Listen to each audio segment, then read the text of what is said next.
everybody, so today I am with Dr. Cueto and we are going to be discussing all of the different options for tooth replacement. Dr. Cueto is one of the dentists on the team at ASAP Dental Care and they're going to be sponsoring today's video, and so if you want to learn more about their company, make sure you check out the description box below, visit their website. They do same day smiles 7 days a week. You're going to help school us on some things that can be a little bit daunting for somebody who's about to lose their teeth. Yes, yeah, I know it could be very overwhelming. There's a lot of options, a lot of information out there, a lot of opinions out there. So hopefully we can just break it down and make it easy to understand. So I think that what ends up happening is, you know, for one, they're hit with like really scary news. You have to lose all of your teeth. That in itself is a lot to absorb and it can be a shock, you know, and then you go to the dentist and then you've got some anxiety and they're spouting off all of these different options for you and your head is just spinning and you don't know how to focus on which option is best for me. Should I go with removable? Should I go with implants? How much does it cost? If somebody came into the office and you knew that they had to lose their teeth, how are you going to present those different options to where they feel like they do have a choice, but they understand what they're getting into? I think the first important step is to kind of stop and listen. So the first thing that I'll ask my patient is, what's important to you?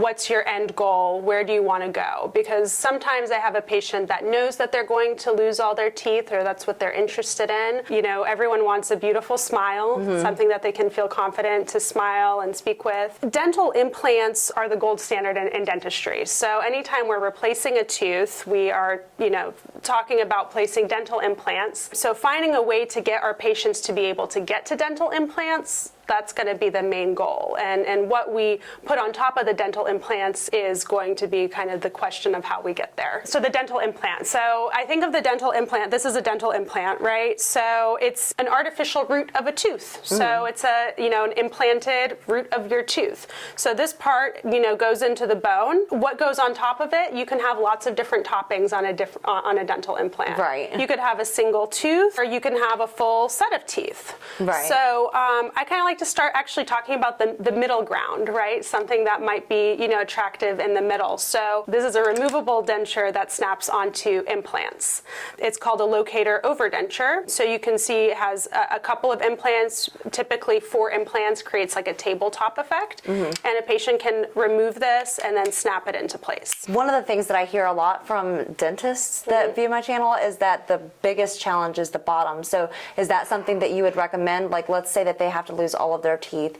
The goal is eventually to have upper and lower implants, but maybe they're not there yet. Yeah. Would you recommend starting with the bottom? The lower denture is definitely the one that's more difficult to keep in, because you have your tongue moving it around. You don't have the suction like you do with the roof of your mouth. So if you had to choose, putting at least a few implants on the bottom as a starting point is a great way to go.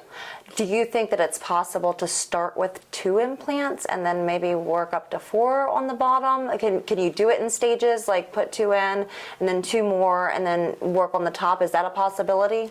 Yeah, you can. You can start with 2 implants and add more. You can see if you're happy with the 2 and add more for additional stability. The main thing is with dental implants is that it holds the bone in place. Right. So you don't want to wait too long to place dental implants, because then it makes it more difficult to place them in the future. Right. You have to have additional procedures in the future to make that a possibility. Do you have a time frame that you think is ideal? I know it would probably depend on the person, but is there an average time? Like, is it 2 years? Is it 5 years, 10 years? Yeah, that's such a hard question to answer, because it depends on what were they like to, you know, to begin with. How much bone did they have to begin with?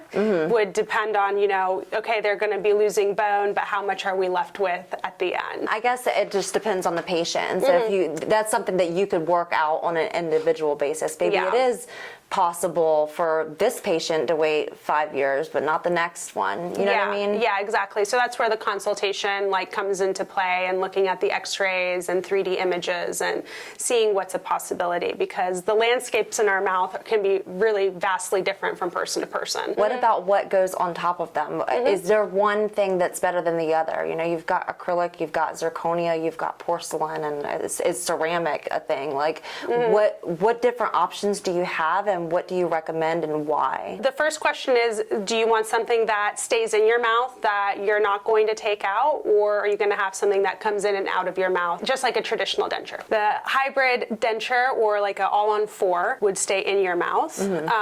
And then you can have different materials with that. So you can have acrylic, like you said, you can have zirconia. It really depends on personal preference. It depends on budget. Zirconia is a harder material, so it would be probably more like your natural teeth, but it also depends on what type of case you have, how much stability the implants have, on what recommendations we make on what to load on top of it. I think that one of the things that I see a lot is that people, they want to go straight for zirconia because they think that that is the most durable, that's the top of the line, best quality that you can get. Is that always going to be the absolute best that you can get, or would some people fare better with acrylic? It's not one size fits all. Yeah, some people would fare better with acrylic. Acrylic is going to put less force on your implants.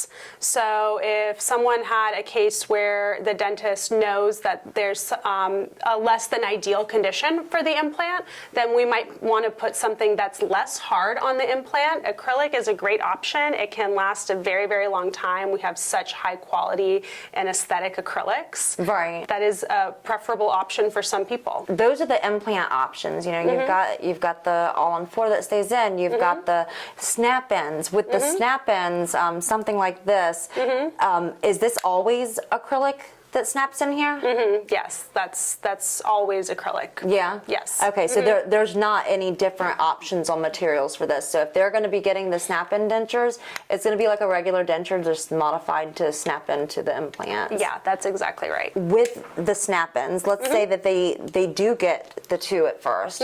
Would their existing denture that was initially fitted for 2 implants be able to be modified to go over 2 additional implants, or would they need a whole new denture? Right, yeah, that's a great question. So you can modify your denture to fit over implants, typically. We would look at the condition of the denture, right? Sometimes, it's just time for a replacement. Acrylic is porous, so it has pores. It can retain things like plaque and things like that, and over time you do want to replace it. The only problem with retrofitting your existing denture to your implants is that when we make an overdenture, we'll normally put like a metal substructure under there because you're taking it in and out, and sometimes you're putting a lot of force on them, and they can break and fracture. So we like to include a metal substructure, which wouldn't be in a traditional denture. That's implants, and that's what you're going to usually recommend, if the conditions are ideal to receive the implants. Yeah.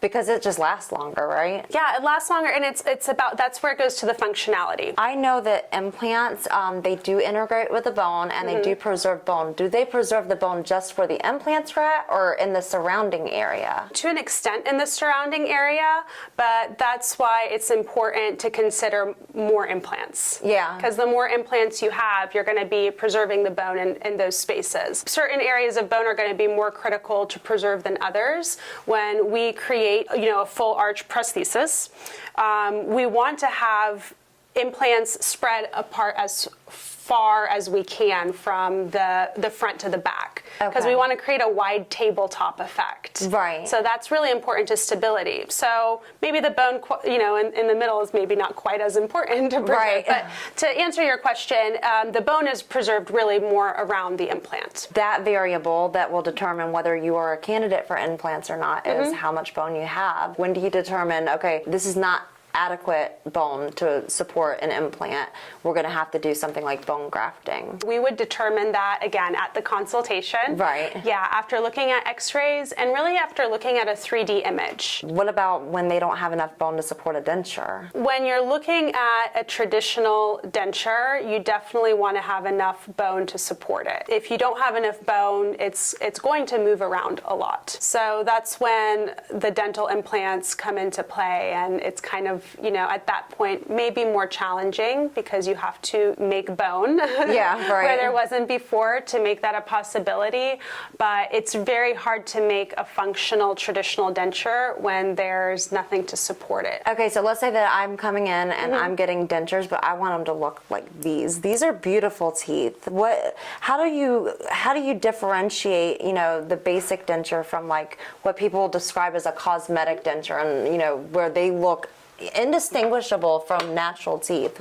What options do you have? The term cosmetic denture for dentists, it's a little bit funny to us because we were taught to make everything cosmetic. Everything we do is supposed to be beautiful. Right. So dentistry in nature is cosmetic. I think the most important thing to find out is what's cosmetic and what's beautiful to my patient. Right. So what's important to you, and communicating that to me so then I can communicate that to my lab. Mm-hmm. So yes, there's beautiful denture work. There's beautiful ways to make the gums really lifelike and realistic. But this, for example, this denture has an upgraded tooth called a Phonares. They're really beautiful. They show light through it a bit more, so they're more translucent. But I mean, if you compare to our regular denture teeth, which are also Ivoclar, they're also really beautiful. I mean, the Phonares will give you a little bit of a more realistic cosmetic look. Right. Yeah. So I have Phonares, and they actually use those teeth. Awesome. Is that something that you get requests for, or? Yeah, I don't typically get requests for it by name, but if I can tell my patient is very aesthetically driven, then this is definitely something we're going to recommend for them. How do you recommend where they start with? Like, when would you recommend this and when would you recommend that? Because I think that one of the challenges that people encounter is that they are told, this is what we're going to give you, and then they don't know that that's actually an option also. Yeah. So where do you go with that? Yeah, I think it's important just to note that, we do have an upgraded, denture tooth available.